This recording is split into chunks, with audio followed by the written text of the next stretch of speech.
السلام عليكم ورحمة الله وبركاته. الفرحة العارمة اللي شفناها عند مشجعي النادي الأهلي كلهم واللي احنا منهم طبعا. النهارده بفوز الأهلي 3-0. طبعا الحقيقة مجهود جبار جدا، ولقيت اللعيبة كلهم بسم الله ما شاء الله، يعني ركابهم زي الحديد. وموسيماني عامل مجهود كويس جدا الحقيقة. فيعني شفت كل الكافيهات اللي حواليا او الناس في الشوارع بالحقيقة مبتهجين جدا وفرحانين جدا بالفوز الجبار النهارده بتاع الأهلي. طبعا مبروك للنادي الاهلي. هو ده اللي اداني دفعه ان انا اعمل الفيديو ده الحقيقه، عشان اكلمك عن ان انت لازم تكون ركبك زي الحديد زي لعيبه النادي الاهلي. هنتكلم عن حاجه مهمه جدا النهارده. على فكره اللي بيتابعوني وبيشجعوا نادي الزمالك، انا بشجع نادي الزمالك لما بيكون طبعا بيلعب مع اي حد، وبشجع اي فريق عربي بيكون بيلعب مع اي فريق تاني. فتشجيع الكره الحلوه واللعبه الحلوه ده شيء طبعا كويس، بدون اي تعصب، بدون اي استعمال يعني سيء لألفاظ أو همجية في أي حاجة. أتمنى التوفيق دايما للفرق بتاعتنا باستمرار. هكلمكم النهاردة إزاي تخلي ركبك حديد زي لعيبة النادي الأهلي. النهاردة أكلمكم عن دواء اسمه الجينوفيل. الجينوفيل من الادويه اللي اتكلمنا عنها قبل كده الحقيقه من فتره، والحقيقه لقى اقبال شديد جدا، وناس استعملوه مشوا عليه فترات طويله، خاصه ان هو من الحاجات اللي ممكن تستعملها فترات طويله ما ياثرش او ملوش اثار جانبيه او ما بيأثرش على المعده.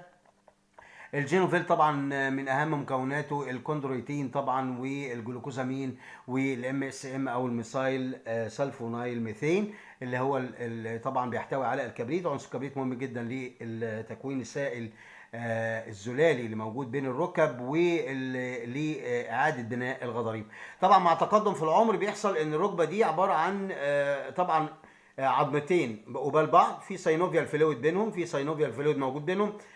طبعا التحرك بيبقى سلس وكويس طول ما فيش احتكاك بين العظمتين. لما السينوفيال فلويد بيقل مع التقدم في العمر بيحصل احتكاك، بتبتدي يحصل تآكل في الغضروف اللي هو الجزء الابيض اللي بيبقى مغطي العظميه، ويبتدي العظم يحتك ببعضه فيحصل الالم، ويبقى الالم شديد جدا. اتكلمنا قبل كده عن الجلوكوزامين، وده اسمه بالعربي، وهو تركيبه ثلاثيه فريده لعلاج التهاب وخشونه المفاصل. بيحتوي على الكوندرويتين سلفيت والجلوكوزامين سلفيت صوديوم كلورايد، وايضا الام اس ام او الميثايل سلفونايل ميثين.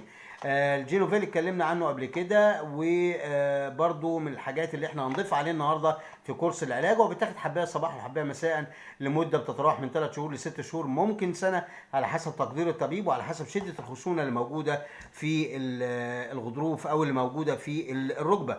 كلمتكم قريب برضو عن ماده الايتوريكوكسيب.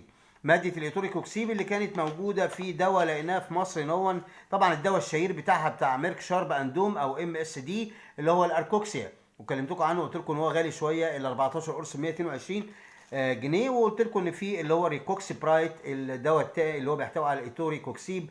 برضو في منه اتكلمت عنه عشان حاجتين: عشان سعره معقول، وايضا عشان في منه تركيزات مختلفه، فده بيدي فلكسبيليتي في استعمال الدوز المناسب للحاله. في 30 مللي، 60 مللي، 90 مللي، 120 مللي، وده بيسمح للطبيب باستخدامه على حسب احتياج الحاله اللي قدامه. يبقى الاثنين دول مع بعض، اللي هو الجينوفيل مع الريكوكس برايت، يعتبر كورس فعال وقوي جدا وممتاز جدا لعلاج الام المفاصل، خشونه الركبه، تآكل الغضاريف، وايضا اعاده بناء الغضاريف. للناس دايما اللي بيشتكوا طبعا مع التقدم في العمر ما بيقدرش يطلع وينزل السلم، بيقعد بالعافيه وبيقوم بالعافيه، بيمشي خطوتين بيتعب. سوري اعزكم الله، حتى لو قاعد على القعده بتاعه التواليت بيقوم تعبان جدا، وممكن يحتاج لحد كمان يقومه. فطبعا ده بيبقى شيء مؤلم جدا، تآكل الغضاريف او تآكل الغضروف الموجود في الركبه، لانه طبعا بيؤدي، او خشونه الركبه يعني طبعا تؤدي الى الام شديده جدا. اتمنى لحضراتكم دايما دوام الصحه والعافيه. على فكره الكورس ده انا كلمتكم قبل كده عن الجينوفيل مع دهان ومع برشام قبل كده حاجات تانية، لكن انا ضفت عليه النهارده ماده الايتوريكوكسيب الموجوده في ريكوكس برايت، لانه فعلا بيجيب نتيجه ممتازه جدا للخشونه والالام، بيودي الالم بسرعه، فيقدر البني ادم ينزل ويمارس حياته الطبيعيه ويسوق العربيه وينزل يمشي ويروح ويجي، لحد طبعا ما الجينوفيل يعيد بناء تكوين الغضروف مره اخرى.